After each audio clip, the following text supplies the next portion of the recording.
हिंदू धर्म में नदियों को पूजनीय माना जाता है और उन्हें माँ का दर्जा दिया जाता है। ऐसा माना जाता है कि इन पवित्र नदियों में स्नान करने से पिछले जन्मों के पाप धुल जाते हैं और मोक्ष की प्राप्ति होती है। क्या आप किसी ऐसी नदी से परिचित हैं जो अत्यंत खतरनाक मानी जाती है?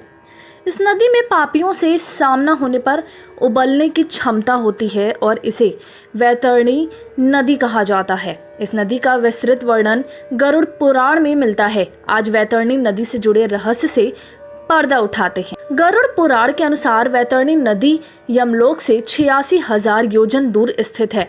पृथ्वी पर पाई जाने वाली जलयुक्त नदियों के विपरीत वैतरणी नदी रक्त और मवाद से भरी हुई है। एक बार जब कोई व्यक्ति मर जाता है तो उसकी आत्मा को यमलोक की यात्रा पर वैतरणी नदी से होकर गुजरना पड़ता है। इस नदी के भीतर कीड़े, मगरमच्छ और गिद्ध जैसे भयानक जीव रहते हैं।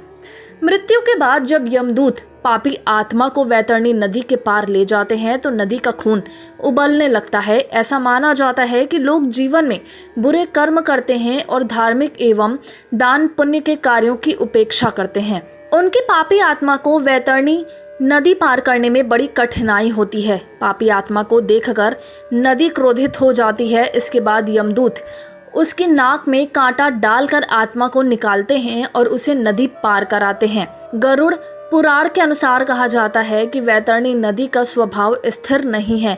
जो व्यक्ति अपने जीवन काल में भगवान के प्रति भक्ति करते हैं और दान करते हैं, वे मृत्यु के बाद यमलोक की यात्रा के दौरान किसी भी कष्ट से बच जाते हैं। धार्मिक ग्रंथों में गाय को दान देना महादान माना गया है। यमदूत दानदाताओं को नाव पर बिठाकर वैतरणी नदी के पार ले जाते हैं। इस दौरान नदी शांत हो जाती है।